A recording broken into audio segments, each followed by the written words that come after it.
Hello and welcome back to Gooner Gathering for our Arsenal end of season special, our awards, if you will. My name is Posh Bertie, the poshest man in all of sports entertainment, and joining me as ever is Gooner Gathering's founding father, is Mr. Gooner Lee Meads. How are you, Mr. Meadows?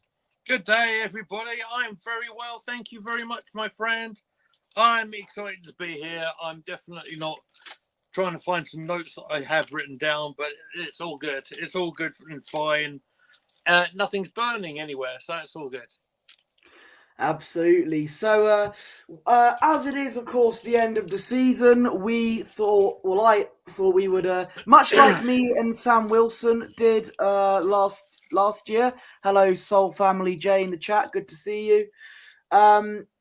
As me and Sam Wilson did last year, we did our end of season Arsenal awards. We mentioned who our player of the season was, signing of the season, etc.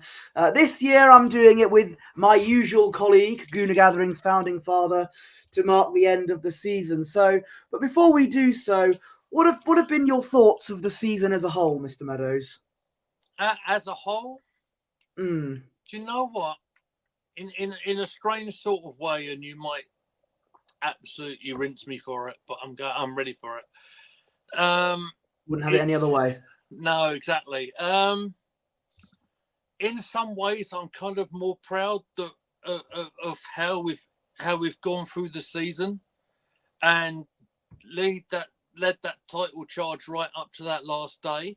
And what I mean by that is we managed to show some consistency for the most part, certainly in this calendar year. I mean, yes, of course, there's a clear exception to that, and you know where it was. I'm talking about Arsenal versus Villa. But do you know what? For the most part, you know, we've stood toe to toe, right, with Manchester City.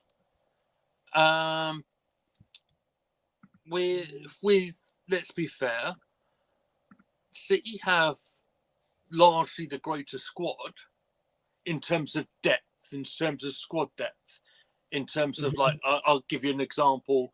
If Foden's missing for one day, oh, it's all right, we'll put Jack Grealish in. One English international for another, right? You get me? Yep. Largely, same thing with Haaland when he was missing for a long time. So okay, so we'll take him out, and there's Alvarez coming or whatever. You know what I mean? It's like there's a huge difference between the two squads, but I'm still very much on board with the direction the club is going in terms of like wins, points, goals, looking at that league table and progression with a younger squad. I'm very much thinking that over the summer we may be getting ourselves in a better position to maybe get it over the line next time. Well, we'll have to see what happens with that. Depends on who we get in the transfer window. But look, I understand. I'm pleased that we did take City to the final day. And obviously there is some sort of progress in that compared to last season when we capitulated in April. So there is some kind of progress in there. But I'm just looking at some of the results, maybe in December, for example. Games we probably should have won, games that are winnable, but we didn't in the end. I'm looking at, you know, some of the more sillier things like playing Partey at right back when Gabriel was right there and he wasn't being used when we really didn't need to. It's those things that are like some silly mistakes and some dodgy results like that, particularly in December. Playing Zinchenko at right back as well. It's those things that have, you know, let us down. Left back, sorry.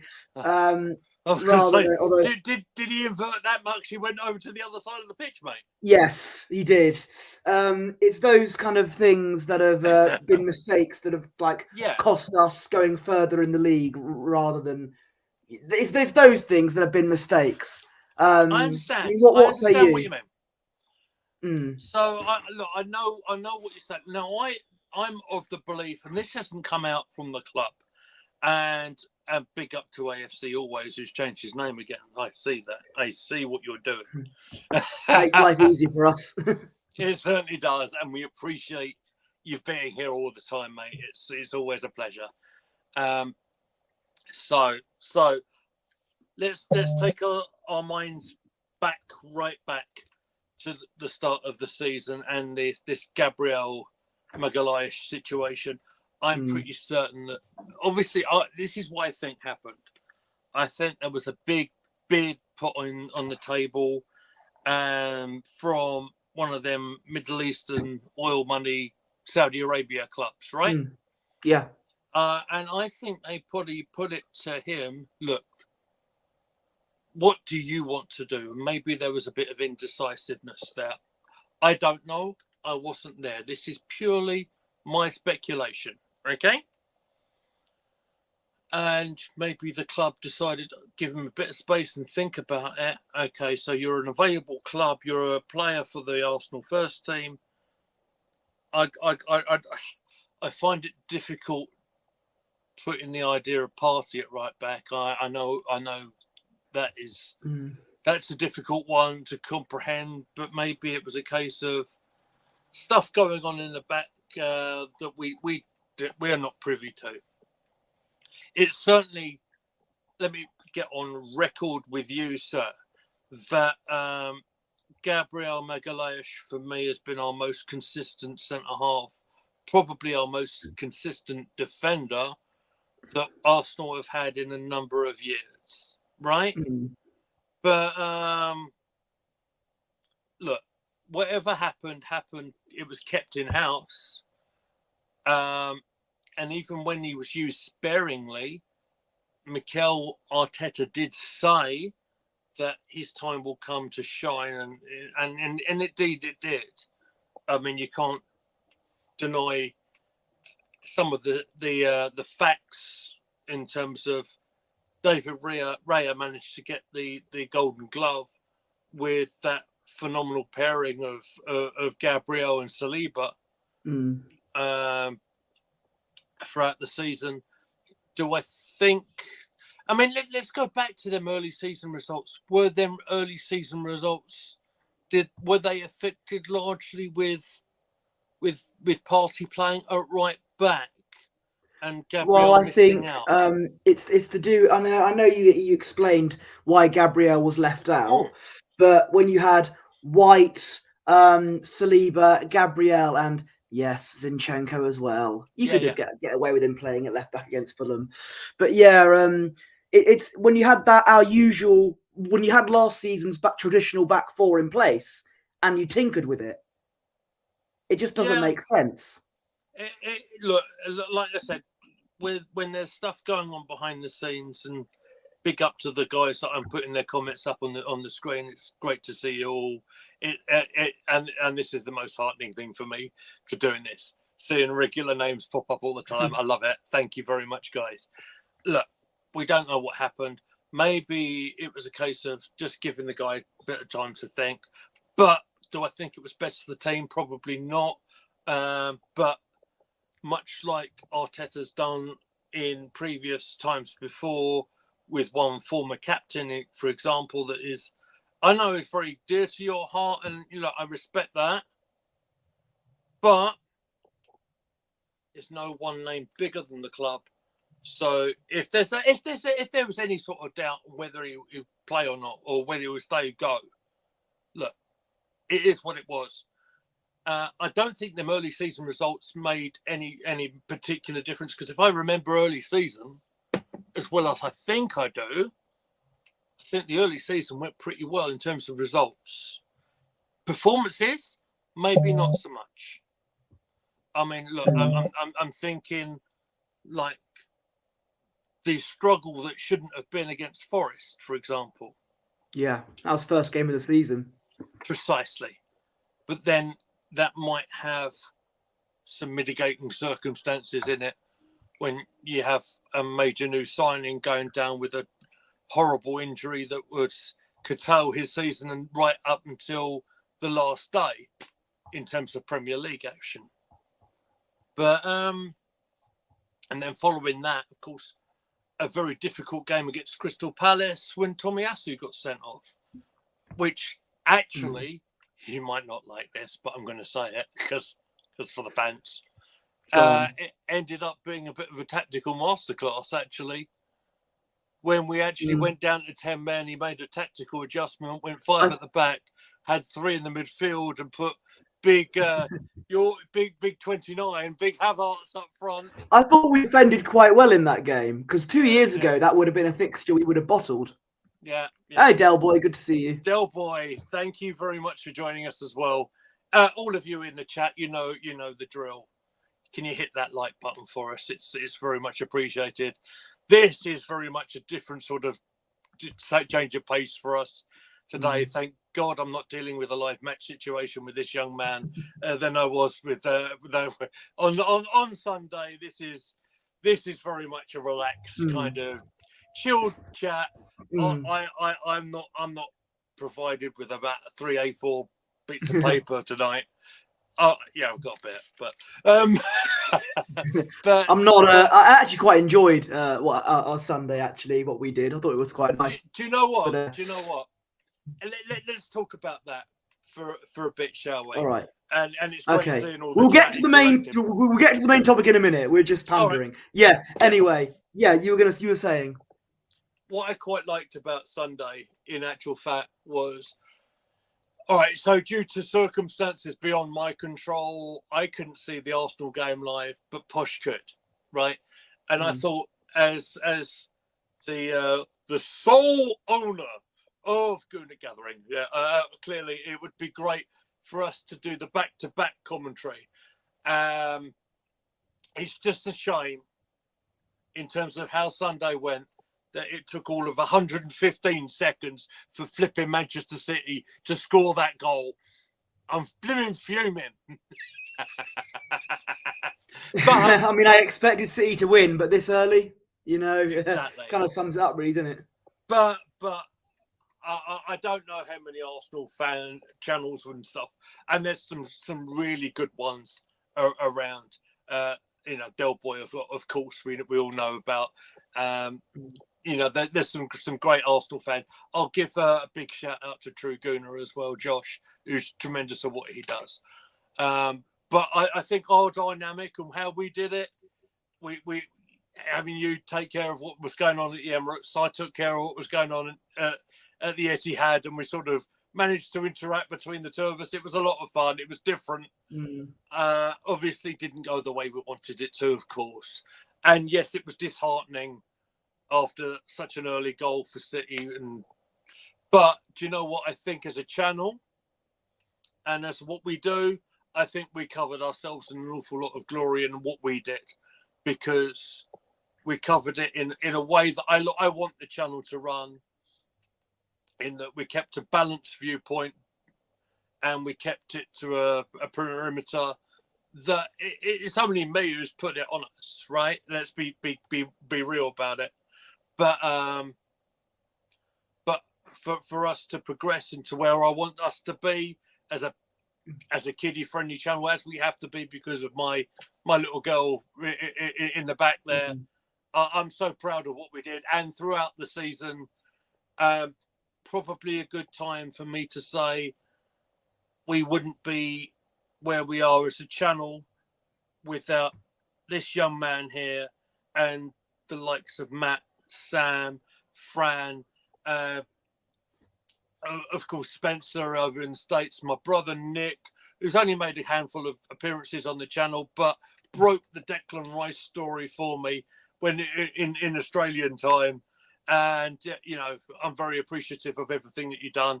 Look at all the names in the chat here. Steve Wilson, Sam's dad's here as well. Thank you very much. Yeah.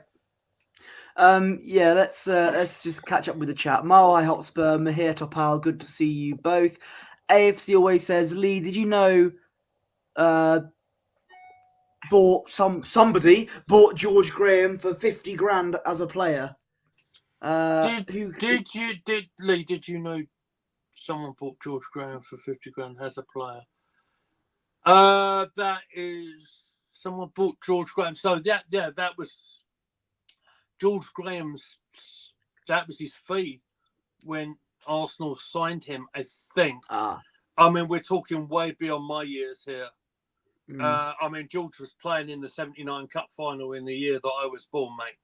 So I can't remember that far back. My mind is struggling to remember the last sort of 38 Premier League games, to be honest with you. but that's the life of being a daddy, right? But yes, that is a great example, right, of a top quality midfield player at a 50 grand price tag, and how the price tags in the transfer market have escalated to a point where it's probably not sustainable. Hence the fact that our esteemed rivals and title winners have got 115 charges against them in terms and of it's taken 16 minutes for you to mention it. It took, to be fair, I'm just going to leave it at there. In that, that having that sort of, and I'm not taking account from the players financial on the field. fair play. I get it. Yeah, I get it. The financial fair play thing, whatever, that is out of the controls of the people that are playing on the football pitch, right? It's got nothing to do with them guys, and the people that they put on the pitch. They showed how ruthless they are, and yeah, you mentioned it, Posh. When I was trying to be as positive and upbeat as I possibly could be throughout the close of the season, you were quite right in saying they go into, I think you described as beast mode, right? Whereas they you can throw anything at them and it doesn't affect them, right? And credit to the players that are out there. They've got nothing to do with what goes on behind the scenes. That's the last I want to bring up with that, because murky. But go ahead. AF's just catching up with the chat. AF's always, Martinelli does not suit system football. He needs more freedom. I will talk about Martinelli in a minute. Hint, hint. Steve Wilson says, you're not doing what I think you're going to do, are you? Steve Wilson says, you do a marvellous job, more of the same. Thank you very much, Stephen. Mate. And your son does a great job on this channel as well. George was bought by Bertie Me. Yes, that is the man who won the double for Arsenal. I was not named 71. After him. No. 71, yes. I wasn't named after him, no. But I was born in Woolwich, though, so that does make me a true, proper Arsenal fan. Yeah. George Graham played in midfield, also as a striker too, says AFC always. Steve says City have progressed by ill-gotten gains, and okay, thank you. Yeah, but he's right. He's right. I get what you mean. I think in all fairness, I've said what I want to say about Manchester City. I mean, we might bring them up again if we want to talk about the last game briefly. It's up to you, Posh, because you're leading this. But in terms of everything that went down, everything that went on the field, you can't argue with. I want to make sure, in all seriousness, that we give City the credit that they deserve, because despite Arsenal's record-breaking, in terms of us and our history, our goals in the season, wins in the season, all that sort of stuff, they still managed to go toe to toe with us, and obviously, they've come out with the trophy. Fair play to only lost 3 games in the Premier League, and that's the first time a club has won 4, or certainly in the Premier League anyway, has won 4 Premier Leagues in a row. So can't fair play argue to with them. that, can you? Not financial fair play, that is, but no, fair clearly, play but yeah. Anyway, shall we get on with what we are really here for? Nearly 20 minutes in, but I thought we were just here for just general chit chat, mate. I don't know what you're talking about. I'm ready when you are, sir. I'm still here. Oh no. I'm still here, mate. Oh, you're still here? Okay. I'm still good. I'm still a little bit. Oh, no, maybe not. Oh, this is great. Anyway, AFC, we wait for Lee to come back. AFC always says Man City only 3 league titles away from catching Arsenal's 13 league titles. Yes, there we go. And I think, what do you think of that? Man City are 3 league titles away from catching Arsenal's 13 league titles. I don't know how many trophies they are from catching up with us as a whole. Right, I'm back. Mm-hmm. I'm good. Right, okay. That's why I had 2 devices set up, just in case that happened. Yes. Man City only 3 league titles away from catching Arsenal's 13 league titles. I don't know how many trophies they are from catching us as a whole, but yeah. I don't know. I haven't got all them stats written down, but look, again, let's not do the looking over the field and saying the grass is greener on the other side. Let's focus on us and the Arsenal, shall we? Because I think that'd be a far more pleasant stream for us. Right. So we have 7 categories for the Arsenal end of season awards. 6 of them are good. One of them is a bit unfortunate, but whatever. And when you said, "Oh no," when I said we'll talk about Martinelli in a minute, it could be a good thing. Could be moment of the season. Hint, hint, hint. But anyway, we'll rising. Okay. It could also be another topic as well. But we'll go with the first one, which is player of the season. I'm going to go first because I'm the host and I rule you today. I think now, for months, pretty much the whole season, I have said that the player of the season was Declan Rice and that he deserved to be that. I've changed my mind, and that's mainly because Declan Rice might get more than one award here already. Okay. Declan Rice has been brilliant, but I don't think you can underestimate this man. My player of the season is William Saliba, the defender for us. Ever since since he came back from injury last season, he has been one of us, certainly made our defence more solid, along with Gabriel Magalhaes as well. Give him credit. He's an honourable mention as well. That centre-back pairing has been absolutely brilliant. And let's not forget, Saliba got man of the match in a lot of big games against City, against Man United. There was another big game he got man of the match against. Was it Liverpool? I can't. Anfield? I can't remember. But he certainly was.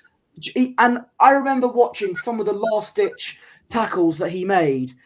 Usually, if you see other defenders do that, they'd give away a penalty. Not Saliba. He did it. They did it professionally. One against Sevilla, I remember, when a Sevilla player was practically through one-on-one. Same with Bournemouth as well. Saliba got there in the nick of time. It was just almost world-class defending. So I think I've given my Player of the Season award to William Saliba. What do you think of that? And then can I get yours as well? Well, I was going to apply my plaudits to Saliba in potentially another category. But in terms of Saliba, look, it was so nice. I remember doing this. I remember doing an impromptu live outside of Chelmsford Town Centre when I discovered the news that he was making his comeback in that pre-season friendly, and I was excited about that.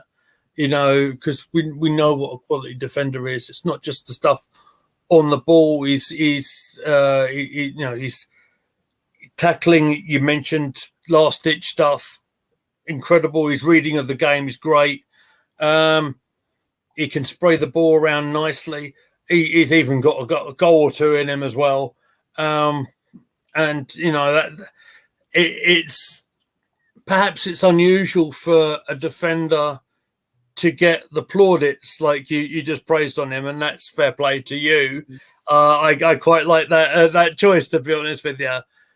My choice for Arsenal player of the season was going to be Declan Rice. Of course it was. Very understandable. As an influence from the very get-go, he looked like he'd been there forever. Honestly, he's So you would say, look, I know. How can I put this? It's big shoes to fill when we have a big departure in the side, like Granit Xhaka, right? And a lot of people were saying, "Oh, Havertz has been brought in to replace that role." I was never really buying in big on that one. It was going to be Declan Rice, but Partey got injured for the majority of the season, and then that's what led to that argument. Yeah, absolutely. But I think what makes Declan so good, he can play in that 6 role, he can play in the number 8 role. If I am not mistaken, I may have written a few things down here. Let me just see. I know Rice for certain has got his best ever goal return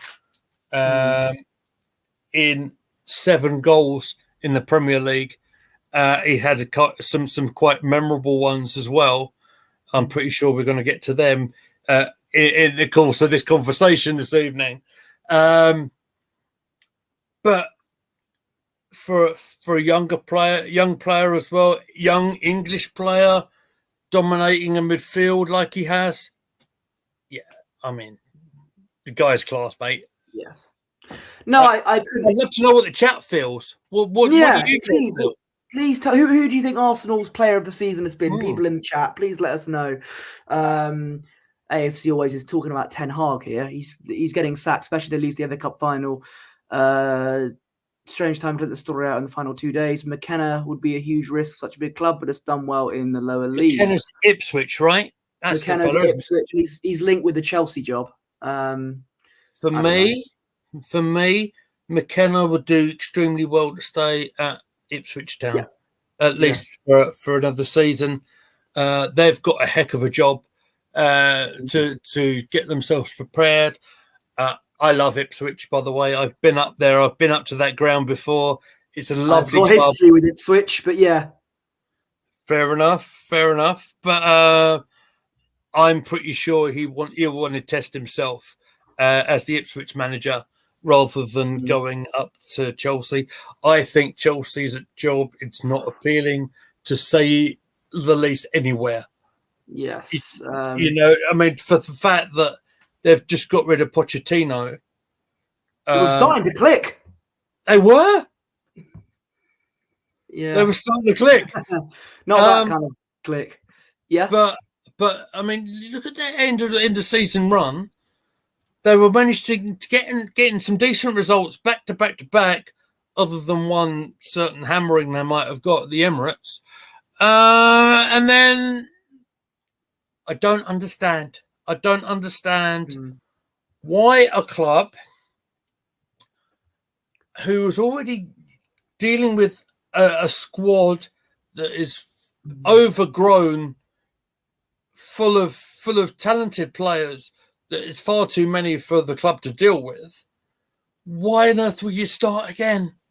You're going to have whoever, whether it be or whoever who comes into Chelsea, or I don't know whoever could be in for it, but you'll be dealing with so many players that maybe a certain manager won't want. You'll know for yourself, Posh, because you're a manager of a Premier League club. You could go into, and you know you can have so many players in that squad you don't necessarily want, and it's very difficult to sift through them, right? Yes. Anyway, one more thing. Well, we'll just talk about the company to Bayern Munich. Yes, that is absolutely ridiculous, and he's going to bring his backroom staff there as well. So Thomas Muller's going to get coaching advice from Craig Bellamy. So yeah, there you go. What a great world we live in. That doesn't even happen on Football Manager. So we're gonna go now to it's the bad award next. I'm afraid it's the. Shall we make a definitive? Sorry, Posh. Shall we make a definitive winner in Player of the Season? Well, we've gone for our ones, haven't we? I mean, I'm wanting to see something in the chat. Is what I'm getting at. Oh, okay. I mean, I'm not. the closest we've got here is AFC always saying, for me, Rice is better in the 8 than the 6 role. Yes, he's a better box-to-box midfielder. Yeah, and he's shown that. He's shown that with the goal return as well. Yeah. But if we want a definitive winner, I wouldn't mind going for Rice as well with you. But Saliba, I've also gone for. Fair. But look, we're 30 minutes in. We gotta go through this now. This is the bad one next. It's the flop of the season. I know you don't like to be negative, Mr. Meadows, but I've kind of had to there. AFC always says Rice or Trossard. Trossard's a good shout. Great shout. Yeah. But our flop, well, my flop of the season, and I hate saying this because last season he was very good. But yeah, it's Martinelli, my flop of the season. He had a bit of injury problems. He came back and he wasn't. He had one good game, and that was against Liverpool at the Emirates. But since then, he hasn't been his best, and he's not been his best. He's not the player we know he could be last season, and it seems that Trossard has taken his starting 11 spot from him, which I think is the right decision. But I don't know. AFC always says Nketiah or Zinchenko for top of the season. With Nketiah, you expect it from him. Zinchenko, I get, but I've got my awards a bit. I've gone for like out of the blue categories here, gold players here. But with Martinelli, you don't expect him to be a bad player this season. And against Liverpool at the Emirates, he was very good. But overall, he was not the player we knew he could be last season. And that's why I said he's the flop of the season, because he was not how we expected him to be, if that makes sense. Okay. Regression. Okay. An unfortunate regression, perhaps. Yeah. And certainly injuries might do that. He might delay his progress, but he still managed 6 Premier League goals and 2 in the Champions League.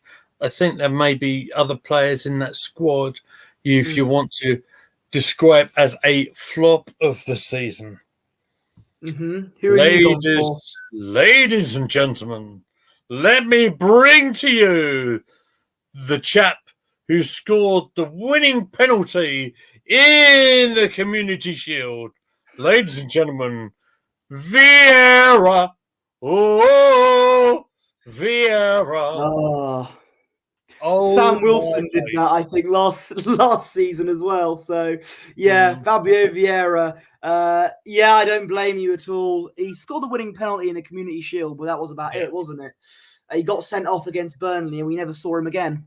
Yeah, true. I mean, hearsay for a couple of cameos, but yeah. To quote maybe Cena, time is up, the time is now. I'm sorry, mate. Yeah, it's time for you to go. And with all due respect there, of course. Vieira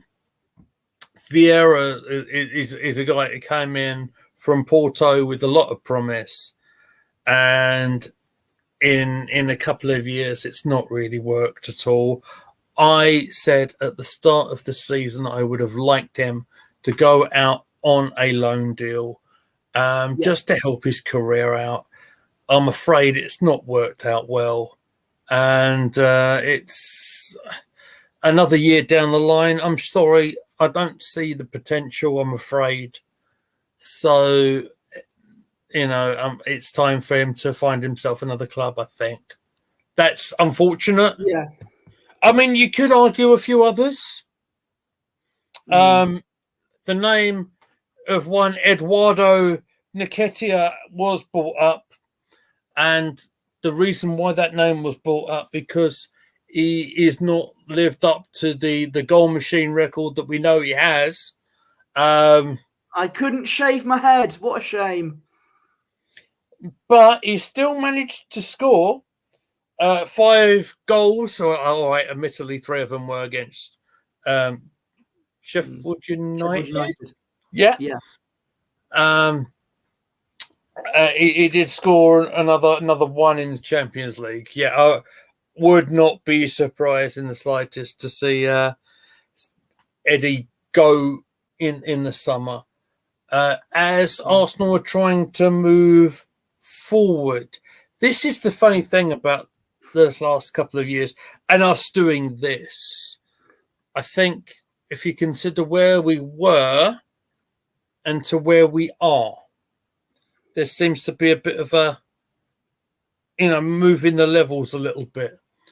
And I went on record as saying, when we were on the other side, on Cannon Chatter, if you like, and saying that I was excited with Nketiah signing a contract, I went on record with this.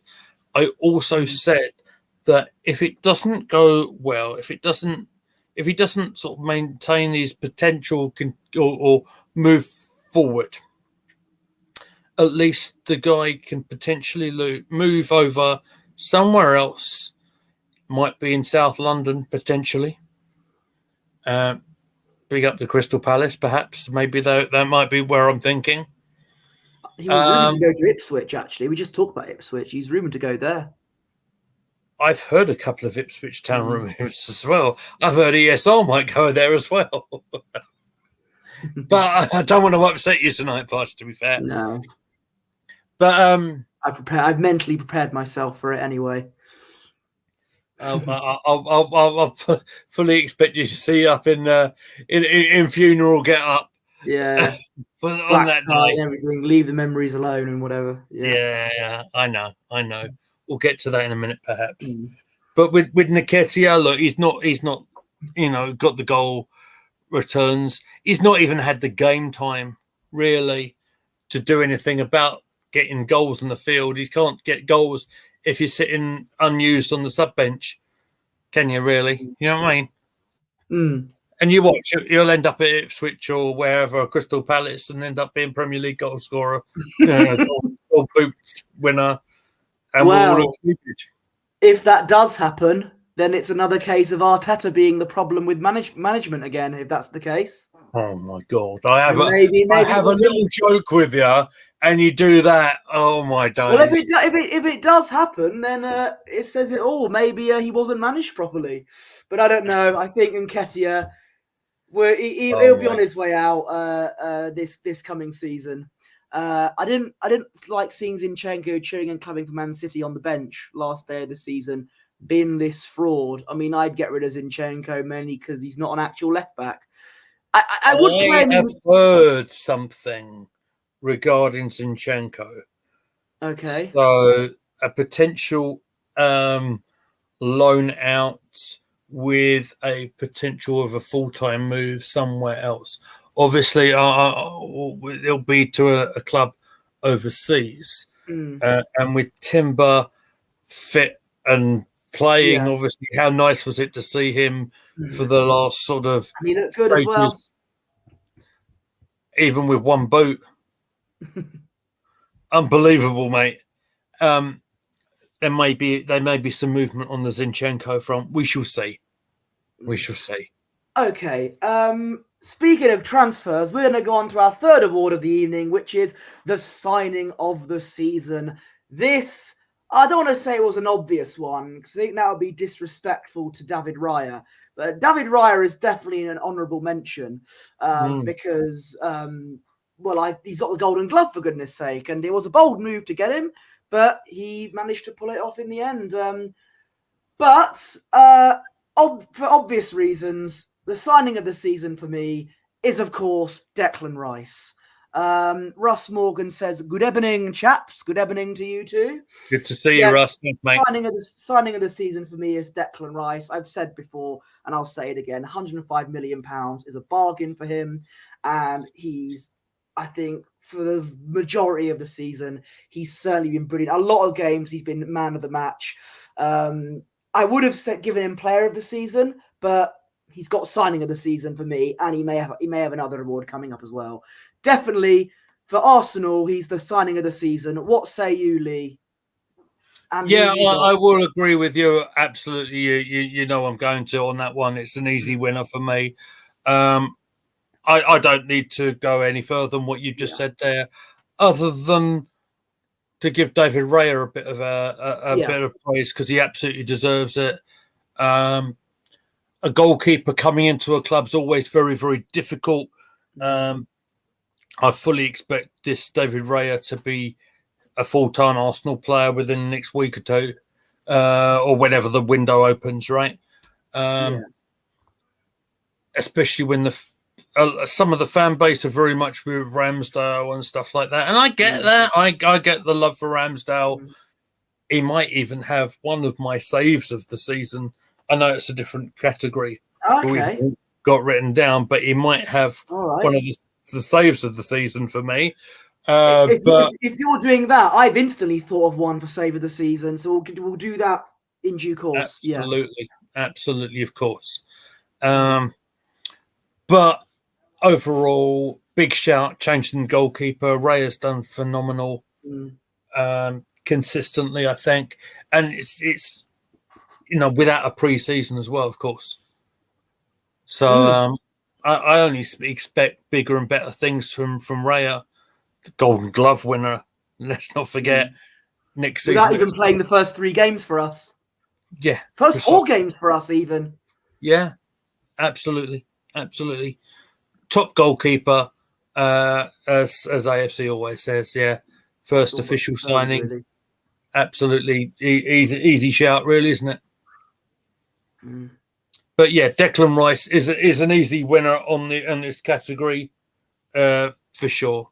What more can I say?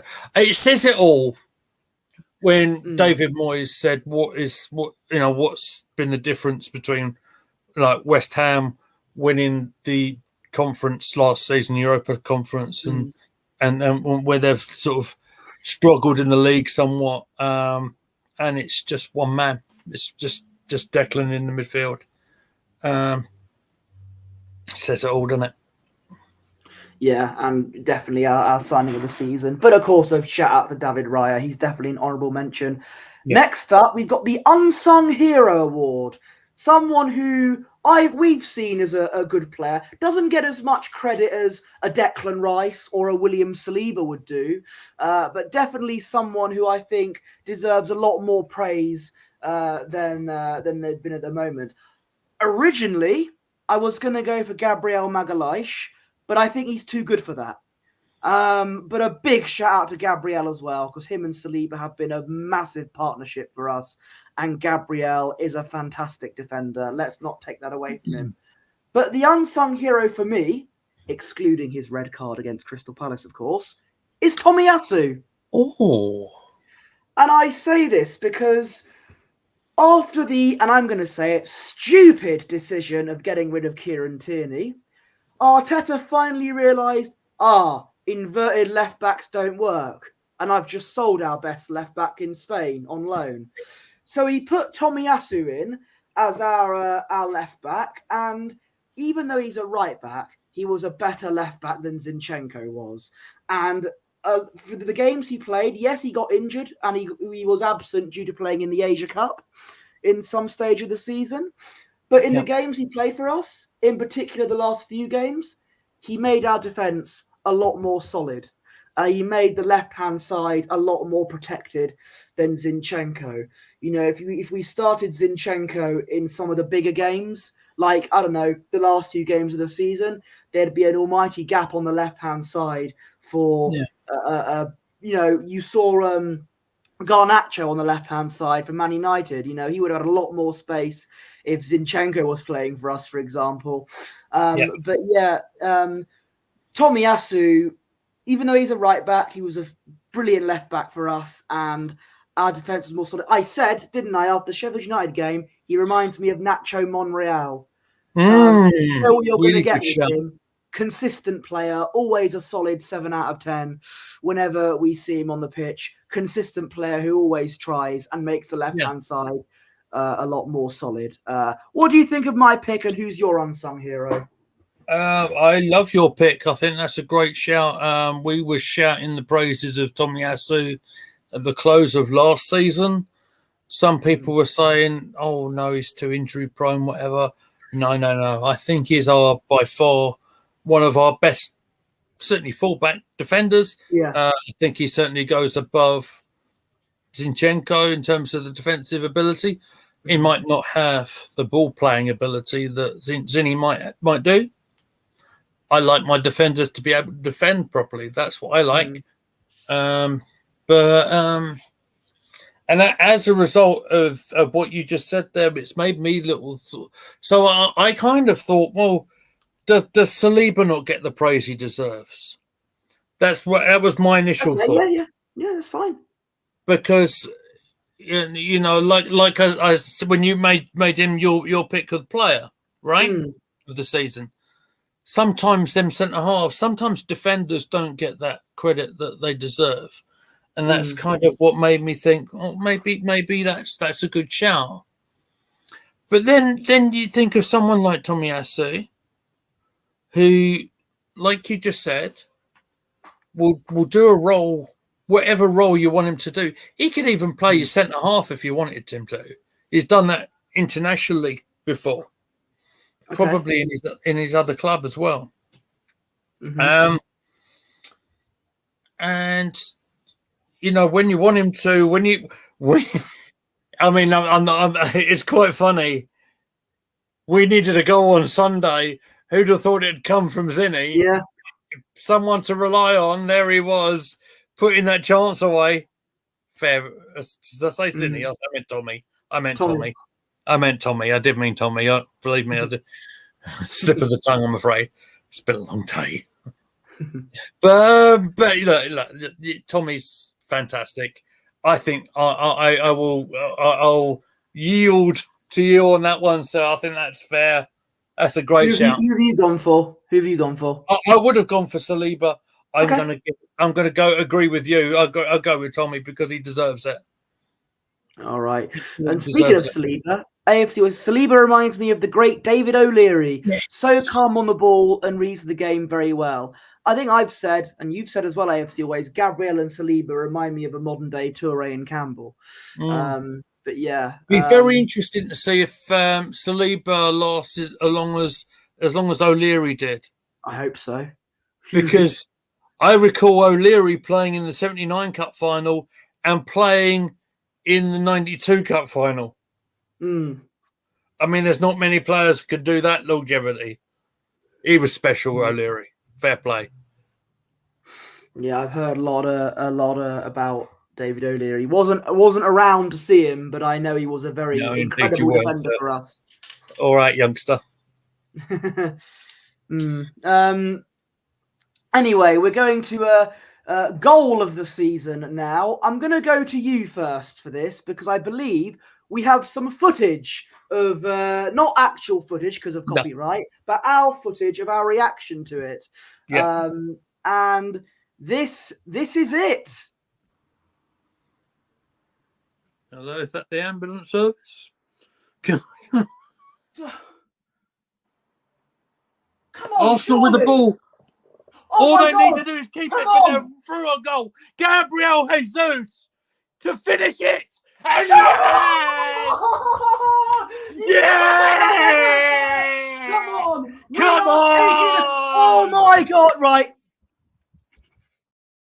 And I proceeded to do a massive tour around my house. Big shout out to my Uncle Russ as well. He's a Crystal Palace fan, so he's been very pleased the last few weeks. Anyway, yes, Gabriel Jesus' goal against Man United at the Emirates. Yeah, that goal was very special, and it was probably our celebration of the season, don't you think? The fact that how we called it as well. You were losing your mind at this stage. I thought the Rice goal would have done it, and I was like, blow the whistle, ref. Come on! It almost felt like I turned into Martin Tyler or something. It's one of them I think about daily. I'm not even joking. Look, yeah, and it was a rare occurrence for us on the channel as well, where you see this calm persona completely go. It was fantastic. It was just raw. You mentioned it yourself, right? If you go to the Old Trafford game, right, where we're all wanting to beat Man United as much as we do because of history and stuff, and you get so emotionally invested in it. That's what brought that out of me in that Gabriel Jesus goal. And the fact that I could see it happening. I saw the vision of the pass that was going through to him. I knew what was happening about a second before it was going to happen. And Diego Jalot sliding away from the Emirates into the crowd, and it was just lovely, wasn't it? What an afternoon's football that was. That's one of the that's the one game I've had a chance to really do a proper supercut of everything that went on that afternoon. Every emotion happened in that game. Yeah, you're not wrong. And it's some of the best editing work I've ever done on that big clip. Is about 14 minutes long, I think. And so check that out if you get a chance to. But that for me, just emotionally, just the finish off that afternoon's football was but far and away the one that I can look back on thinking, that's my goal. That's my one of the things. He sent Jalot back to Sporting Lisbon or wherever he came from. Definitely. And also, if it was Saliba will leave Arsenal if we don't start winning major honours. I agree. That's why we need to do it. Anyway, I think. Anyway, if I talk, I'm in trouble. For goal of the season, I was thinking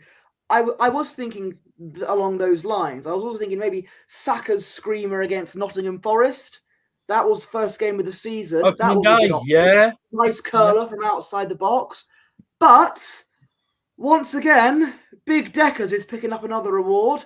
I've gone for Declan Rice's goal against West Ham to make it 6-0.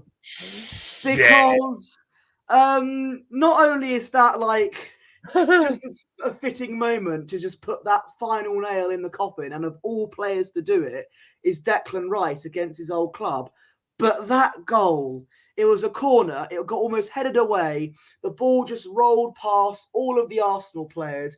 You heard the crowd groaning because, that's another chance gone begging. That's another chance missed. And then all out of nowhere, boom! Declan Rice, top right corner, rattled the roof of the net. 6-0 to Arsenal. That was a thunderbolt. And it was a beautiful goal. What did you make? You saw it live. What did you make of it? I called it live.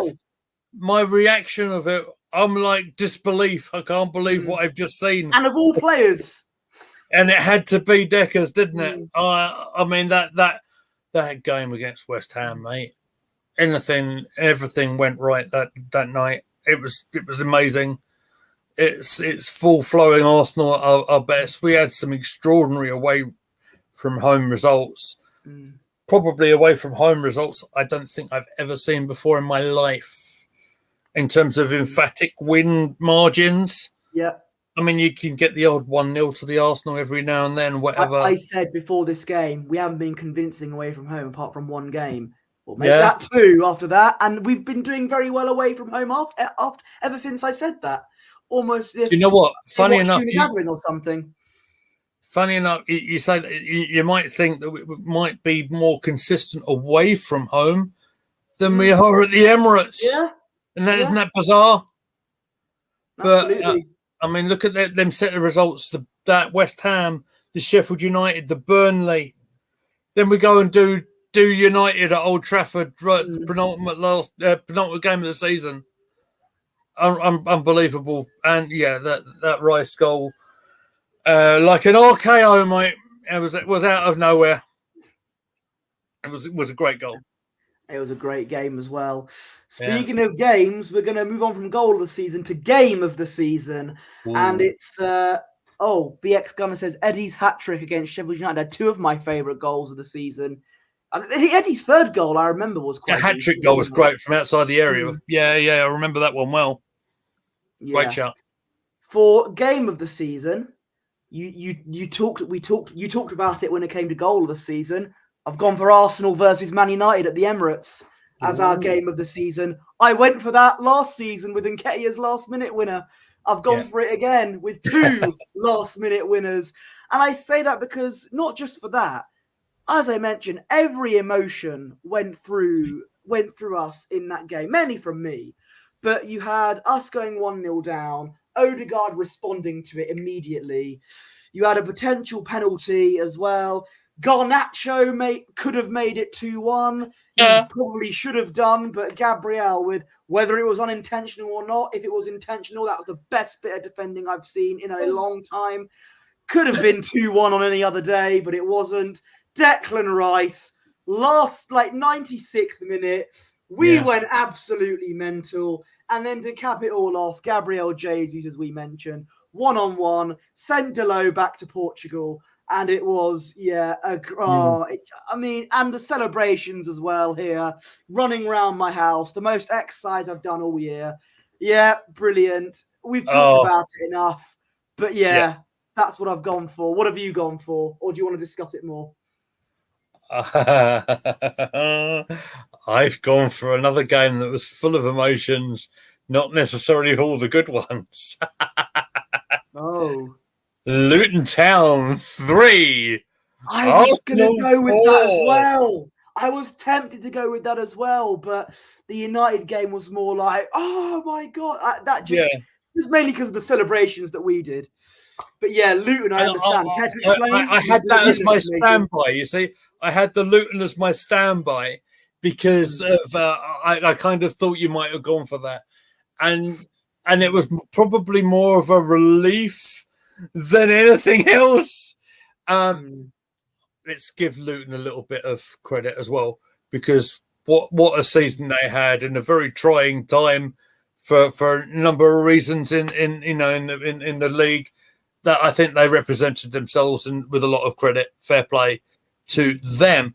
Luton, they come at us with all sorts of unbelievable stuff going on. I mean, it's Ross Barkley running through that midfield that night against us. It's like it was 2016 all over again. It's ridiculous, really. Yeah.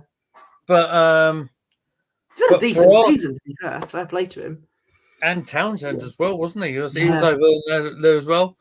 But for then Arsenal to manage to come back from that and to win it right at the death from Declan was superb. You can decide yourself, guys, what you want to call it. Is there any other suggestions you want to throw at us? It was certainly a crazy game. BX kind of says Lons at home was one of the best. It was very, very good result. The 6-0, probably our best victory in the Champions League in a long time. Yeah, especially considering what the away result against Lons was. And we managed to beat them 6-0, scoring 5 goals in the first half. I was on Twitter going, what on earth is happening? This is amazing. You're on Twitter going mad? That's really weird, isn't it? But I was going mad in a good way. Right. I was elated over that. Goodness me. The Luton game, oh my word. I mean, it was a pleasing result. Most of the emotions in that game wasn't that great. I said at that time, going a club like us going 3-2 down against Luton, with all due respect to them, and Raya letting in an absolute howler. And on that night, if you claimed that I had an agenda against Havertz, you saw some of the reactions some people said over Raya when he conceded the third goal. Anyway, life of a goalkeeper, mate. Life of a goalkeeper. What's funny about that is how we both came out afterwards. Yeah. In dual response to it. We actually had the same opinion that, it was a bit of a fluke kind of thing for him. It wasn't great for him, but... but he managed to come back from it. Yeah. And he came back extremely well from it. And, like I said, Arsenal managed to get 3 points out of a very difficult away fixture. Goodness me. I remember some people saying, substitute Raya now for Ramsdale. Okay, right. You would have still been 3-2 down, though, wouldn't you? I mean, come on now. You ain't going to change the game changing your goalkeeper, are you? Yeah. Well, Kai Havertz, unless you're stopping Ortega. Kai Havertz equalised for Arsenal to make it 3-3. That was when he was in good form in December. And then Declan Rice, last minute winner. It was like, we called it Fergie time back in the day. Mm-hmm. It was like the 97th minute of 96 minutes. And we got lucky with that, but it was a phenomenal game, wasn't it? Every emotion. Do you know what? We probably should have mentioned this at the point. You just reminded me about Havertz there. And, the amount of criticism that he might have got throughout the season. His fixture, his goal stats were actually 5 better in the Premier League than he actually had for Chelsea. Got 13 in the league. And, for a guy that maybe wasn't necessarily primed to play up top, but then had that certainly for that last bit of the season, that certainly second half of the season predominantly as the number 9. I thought he did a really good job. And I said it right from the get-go. Not a lot of people were on that trade. I thought I'd be different. And I backed the manager for his signing, and I thought he did well. I mean, I'm not saying that Havertz can do it all on its own. Don't get me wrong, especially if King Eddie's going to go and leave the club over the summer. I knew that'd make you laugh. But he's going to need some help. By all accounts, it sounds like Jesus is going to stay with the club. Great. If he's happy doing his role, great. But I mean, strikers are hard to come by. That's kind of my point with Nketiah as well. They're very hard to come by, especially when they're Prem proven. If you understand what I mean, if they've had Premier League experience as well. Maybe there might have been someone who played in the Europa final last night. I might have thought, He's a winger, though, isn't he? Lookman. He played number 9 for Everton for a while. Okay. Well, I was saying, just a thought. He used to play for Charlton. I used to live near there, and he's scoring in the Europa League final. It's amazing. Yeah. Look, with Kai Havertz, I think during the latter stages of this season, yes, he has improved and has done a lot better up front than certainly he has in midfield. I think the Havertz midfield experiment as well was something that I think cost us a few games. But I agree with that. Havertz, we can't go into next season with Havertz as our main striker. As much as, we can't, because he's not a 20-plus goal a season striker. We need he scored 13 last season. We need a consistent striker to score 20-plus goals for us, because that's going to be the be-all and end-all for us, I think, this season. And I've said my first choice right now is Isak. I know he'll be difficult to buy, but I hear our budget's going to be over 200 million. And Gooner Gathering's Twitter account retweeted this. We made a hell of a lot of Moneta for this season. I don't know how much is going to go into our transfer budget, but if a lot of it is, I think we got to splash the cash on Alexander Isak or Ollie Watkins. What do you think? Again, both options are extremely good. Ollie Watkins as well.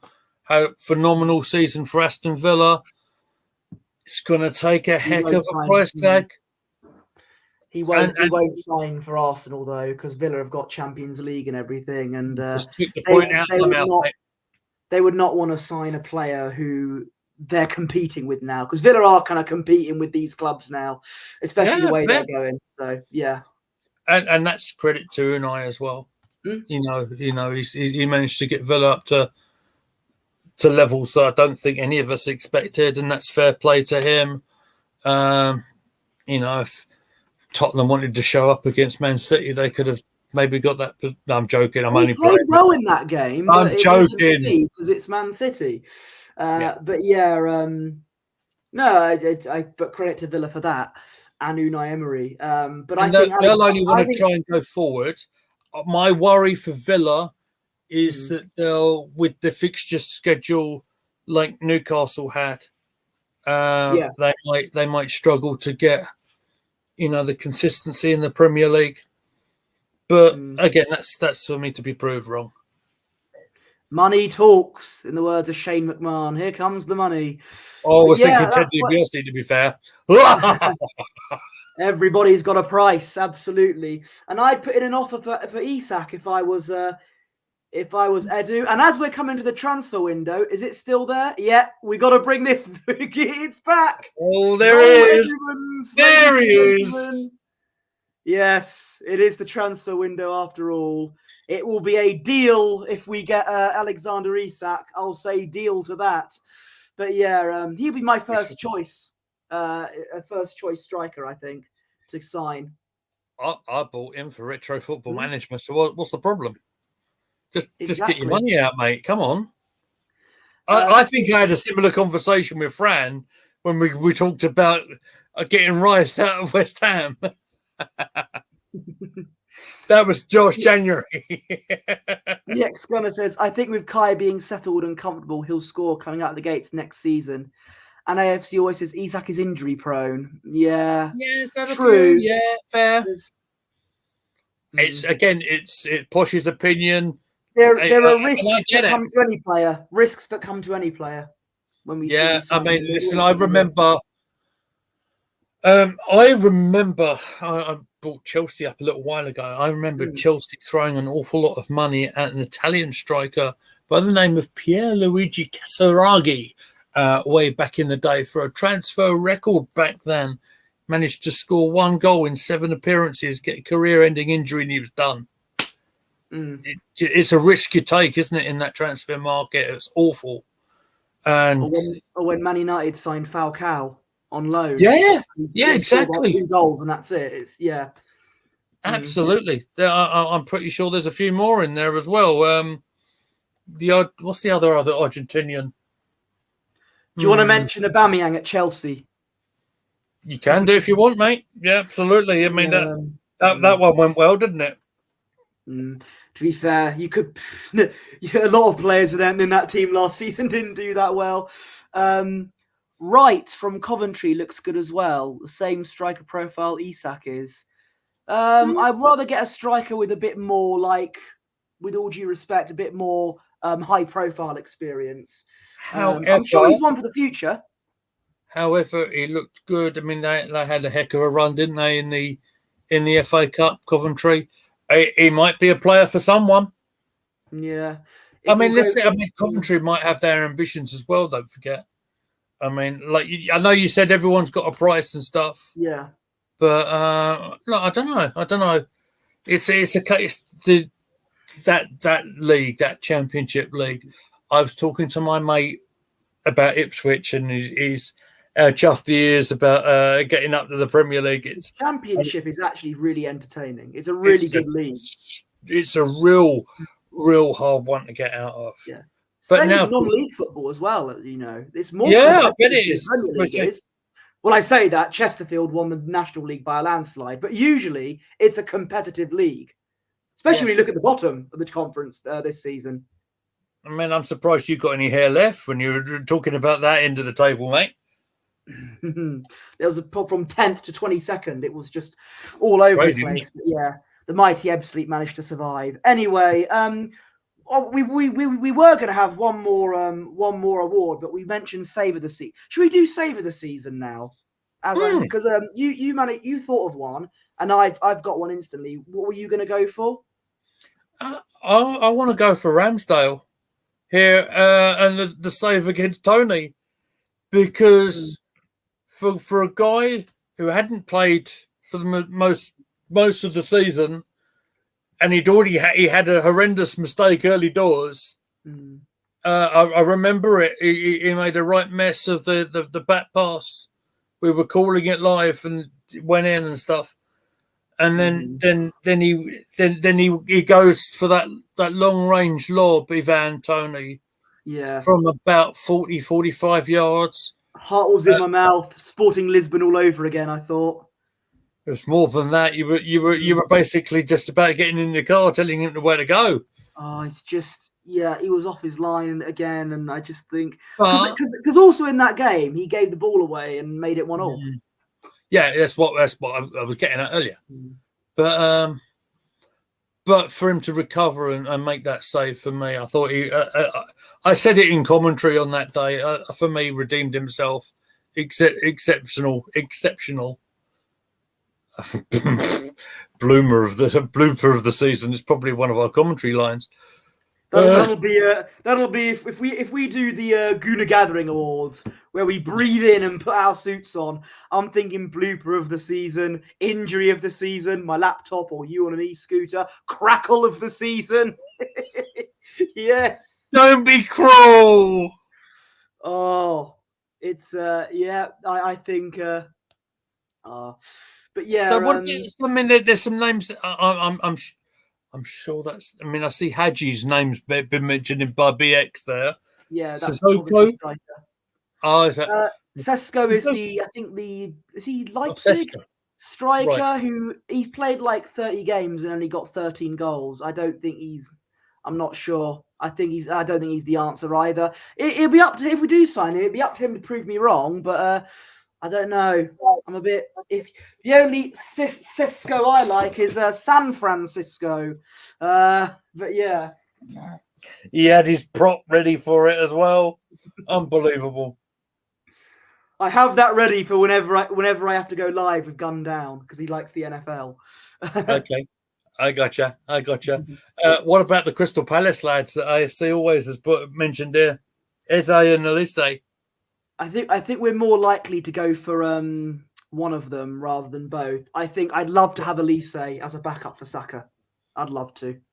Both of them are exceptional talents, I think. Either one of them would be fantastic. It'd be amazing if we got both, but even one of them I think would be brilliant. And it'll be as good as Crystal Palace have been when Glasner came in. I think it'll be a bit of a difficult thing to keep both Eze and Elise this season.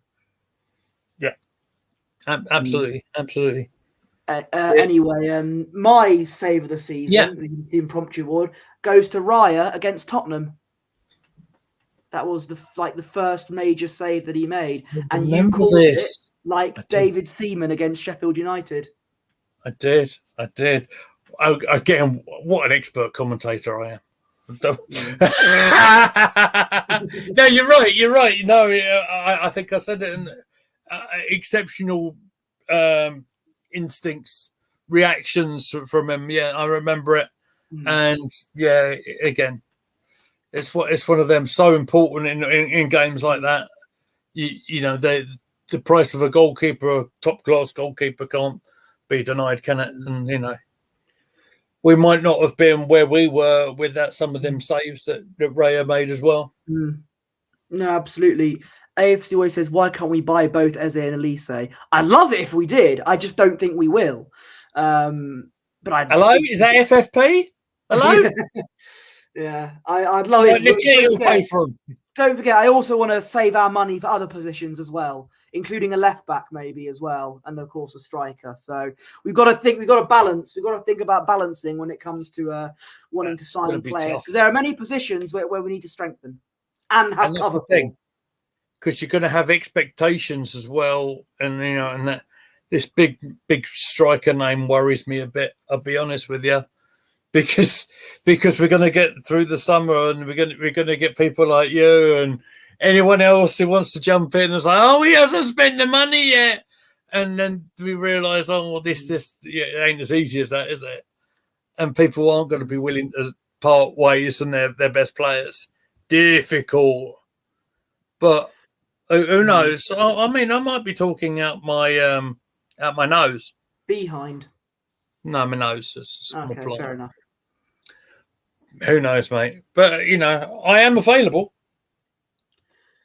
Well, the final award of the video is the moment of the season. Now, this is going to say...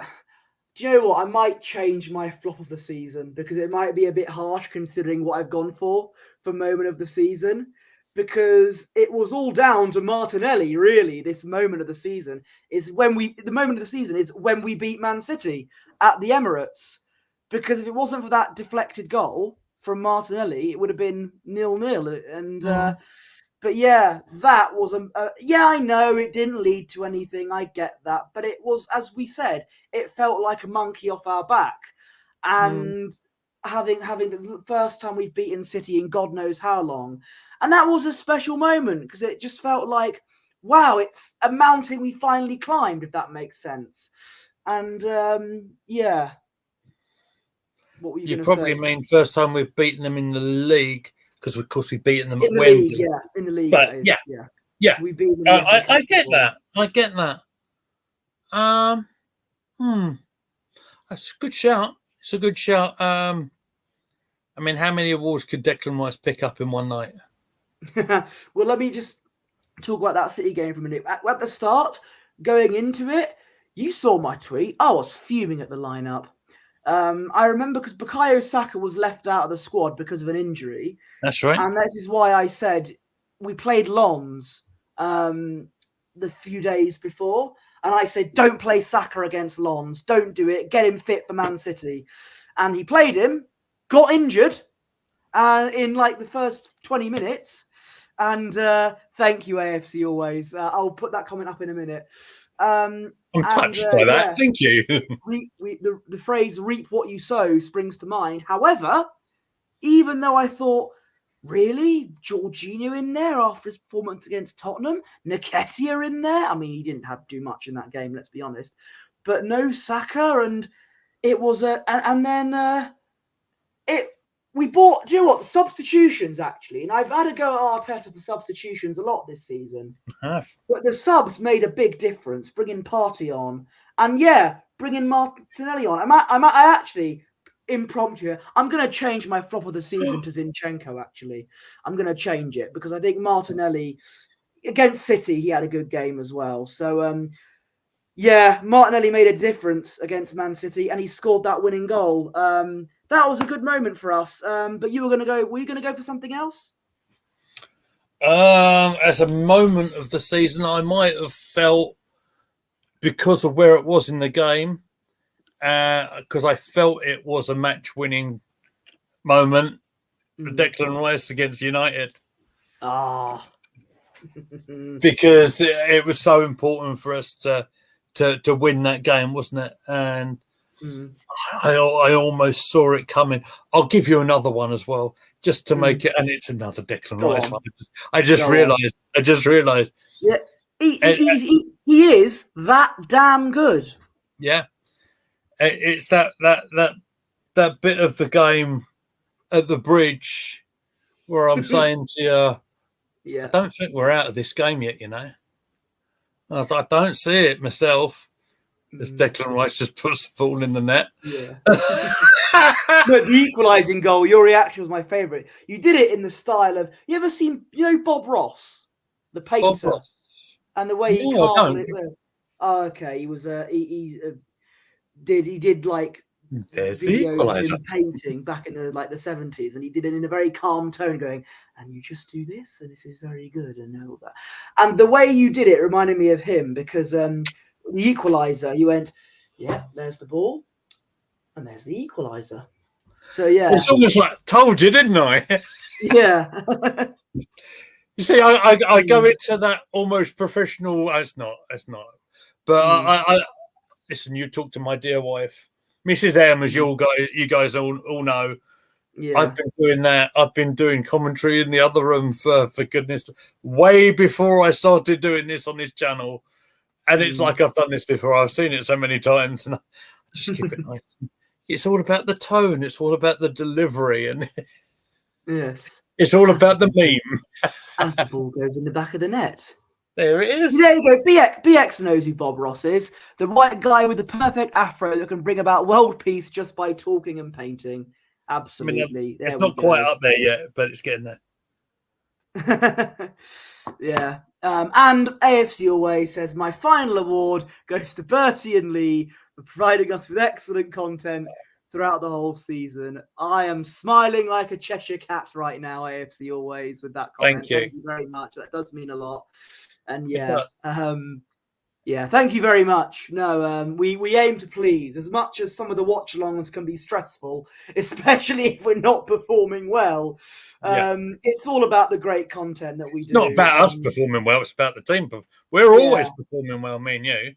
Yeah, it is about our content is about us performing well, and it's all about the great people in the chat that keep us going. So AFC Always and BX, anyone else in the chat as well. You've done a fantastic service for us this season, and hopefully you'll be back with us next season for more thrills and spills. Absolutely, and it would be remiss of me not to say big thank you to everybody else in the who's in our group as well. Of course, Fran, who's been absent for quite some time with lots of issues and stuff going on, and hope she's doing well. Hope to bring her back very, very soon. Spencer in the States, who's jumped in. You quite often see him in Don't Waste the Tweet as well, or Don't Waste the Trip, sorry.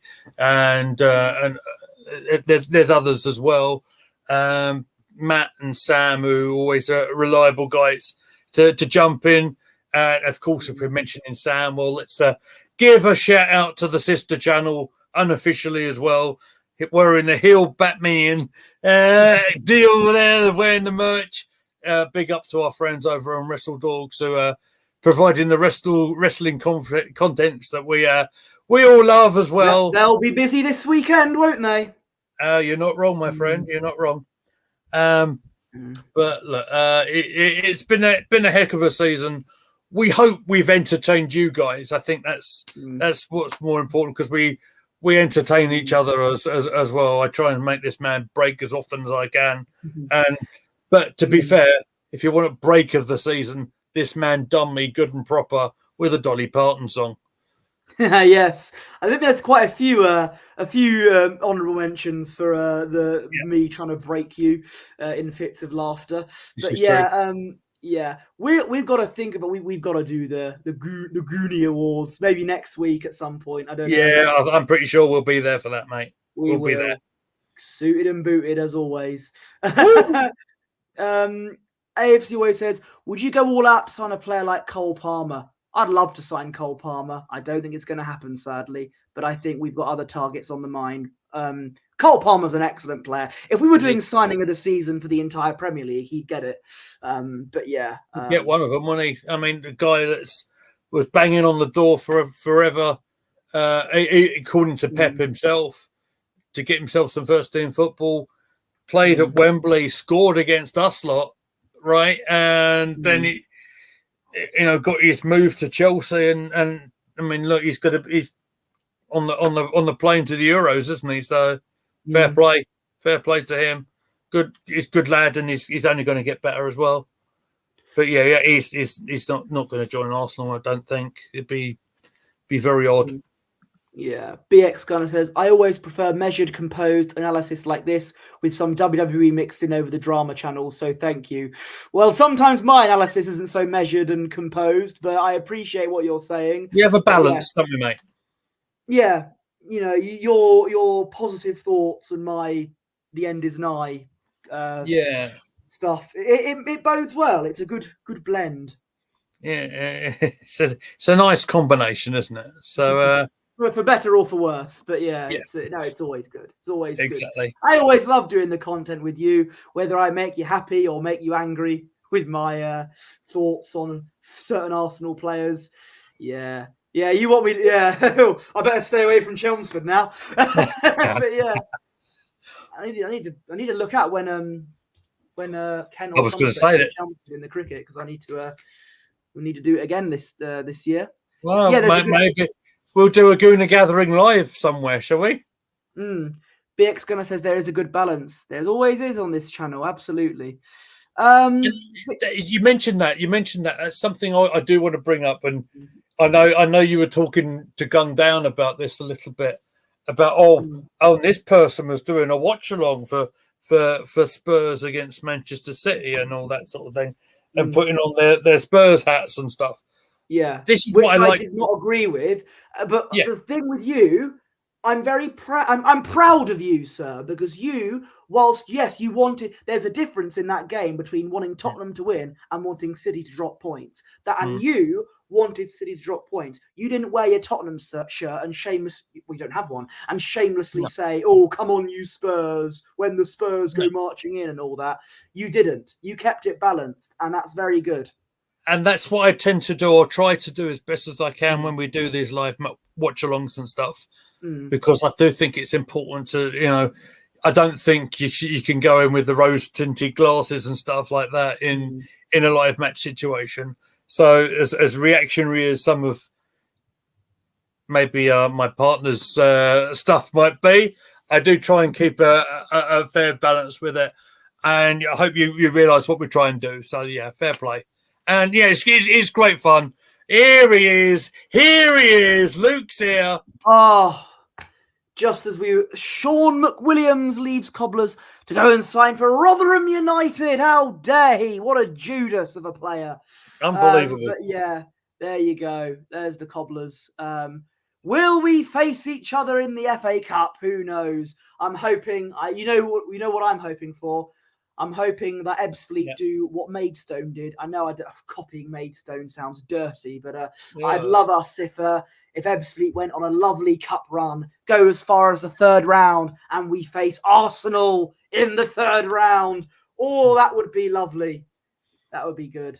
But yeah, more likely to have an on-football manager, really. Oh dear, AFC always. We're trying to wrap it up. Please don't get me wound up with him again. What do you rate a season overall? It has to be a 0 because we haven't won a trophy. A 0. Look. Right. A 0 for me is if we got relegated and won nothing. That's a 0, right? For me, I'd give it. We took City to the final day, but we had a poor run in the domestic cups. 6.5, I'd say. Okay. 6.5. Maybe a 7 if I'm feeling generous. What do you think? Because I was going to go 7 for the consistent run in the league. And I'm going to go 6. I'll be different. I'll go 6. Good run, very good run in the league. Took City to the final day, but dropped points in games we really shouldn't have, and we went on a bit of a poor run in the cups. So 6. With lots of room to improve upon, with hopefully a strong. Let's hope we're setting up with a stronger depth of squad. I think that's probably what we're aiming for, and maybe with that we can get over the line. I'd hope so. Anyway, again, we're all going to have our opinions on this, aren't we? And that's what makes this all fun, isn't it? 5.5 is fair. At the end of the day, what we can't deny is that we did finish in second place again. I'm not going to have any of the Arsenal bottled it business, because I ain't going to have that, because I'm not sure we even had it in our hands at any stage. But we managed to get to the last day with a fair battle on our hands, so I ain't going to be too harsh on that for that. And again, room to improve with the cup competitions, of course. Yeah, one thing I really am annoyed about, because we've not won the Carabao Cup in 30 years almost, and people are saying, "Oh, it's not an important competition." We've not won it in 30 years, and it'd be nice to a nice domestic cup. It's we shouldn't throw it away. We should take them seriously. And then it's like the point of it's trying to manage your playing staff and trying to get the balance. It's really difficult, Bosh, isn't it? But maybe with that squad depth, maybe we can do what Manchester City have been doing for the majority of the last few years, and picking up that as well. Let's get greedy. Let's bring everything home next season, and then maybe. Oh, hello. Sorry, my computer moved.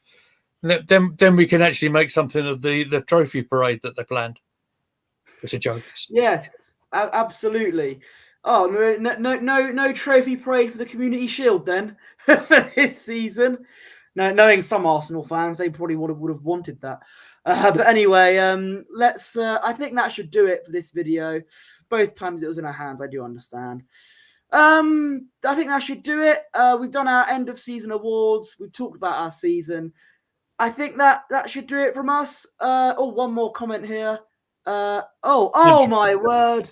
Oh, joining late from Hello. Blackpool. Yes, you've got work commitments in Blackpool. Sorry to have missed the show. The Times Football Podcast says you should sign Isak. We were just talking about Isak, funnily enough, Mr. Wanless. Yeah, And, absolutely. yeah. And congratulations to Atalanta as They were well. fantastic last night. I saw the whole streak game. Was over. I watched that game. First time I've seen Granit since he left us. I've got to say I enjoyed every minute of it. He bottled it. Yeah, Kolasinac got hooked at half time. Hey, yeah. It was nice to see him, to be fair, but they won, didn't they? Picked up the trophy. You know what I mean? Yeah. Anyway, congratulations in all seriousness. Atalanta were great. And I mean, do you want to do the cup final on Saturday? It's going to be a struggle for me, mate, to be fair. It kicks off at 3. I'd rather watch King of the Ring. I think, is it King of the Ring on Saturday? I think it is. AW Double or Nothing is on Saturday. King and Queen of the Ring, sir. Oh, I am incredibly sorry. Yes, King and Queen of the Ring. Yes, I don't know what time that is, but it might be a suitable time, suitable UK time, as it's from Saudi Arabia. But yeah, rather do a watch along of that than the FA Cup final, if I'm honest. But honestly, so I doubt very much we'll be covering the FA Cup final. But if you want a recommendation, who I think might be doing it, I'll give it to Josh. I'll give it to True Gooner, because he likes to do a lot of the watch-alongs, even if it's not Arsenal. So you know, and he's a good lad as well. I want, you know what, if I've got time on my hands next season, I might do some of those things on my channel, you know, because take care. We're gonna end now anyway. Mr. Meadows, before I was rudely interrupted by Pedro Wanless. Where can we find you, Mr. Meadows? Absolutely. Again, thank you everyone for watching. You can find me on X at Goonerly Meads. You can find us all on the channel at Gooner Gathering, and check out the TikTok channel as well. I will hand it over to my esteemed colleague. Thank you very much for hosting tonight, Pod. You've done a tremendous job. Thank you very much. You can follow me on X at Posh Bertie. My Instagram is at Bertie Wanless. I also run Gooner Gathering's Instagram account, which is at Gooner Gathering. Remember, we watch Arsenal, so you don't have to. Although we won't be watching Arsenal for a while because it's the end of the season. But yeah, thank you very much for watching. And until next time, guys, take care. A winner is you. Love you, bye.